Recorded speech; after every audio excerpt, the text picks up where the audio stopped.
Now this is a typical circle problem. So in this problem, they say a 13-gram rubber stopper is attached to a 0.93 meter string.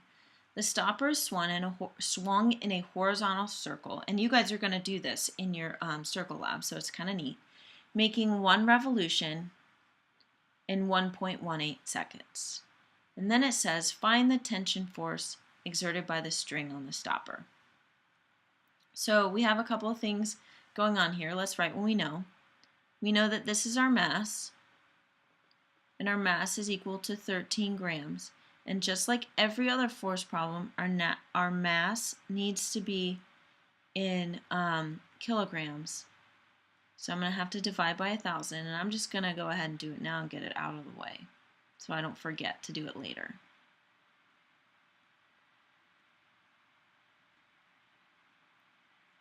Okay, and then I have a string that is 0.93 meters long. So this is our string, and this is our circle. So the length of our string is our radius.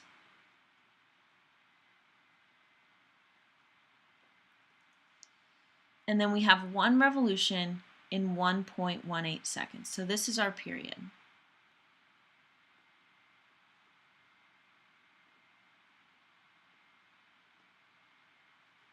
And then we want to find the tension force.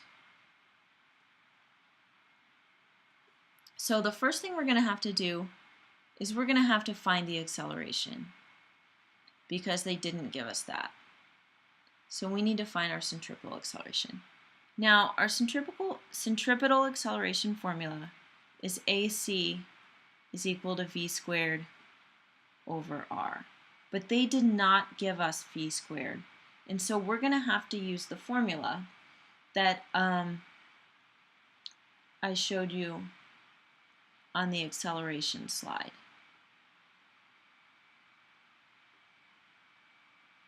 Because we do have those things. So I have 4 times pi squared times my radius, which is 0.93 meters, divided by my period, which is 1.18. And the period is your time it takes to do one revolution. And so we've got that. Now,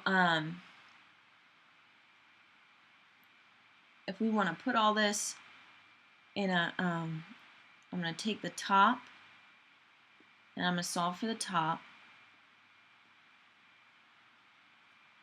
And I also solved for the bottom.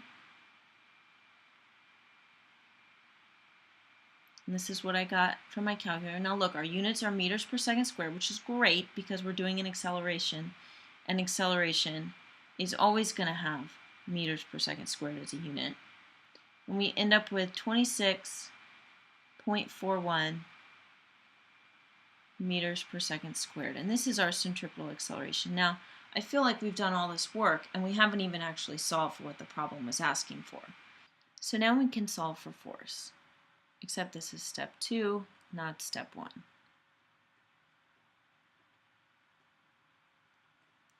So to find the force, we're going to use our same force problem, force equals mass times acceleration, our force formula, except we're going to use centripetal acceleration here since we're dealing with circles instead of regular acceleration.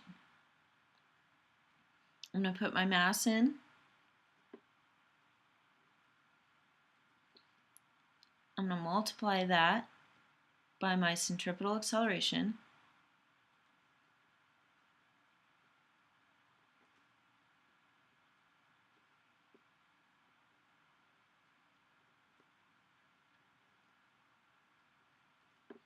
And I end up with 0.34 newtons is my force.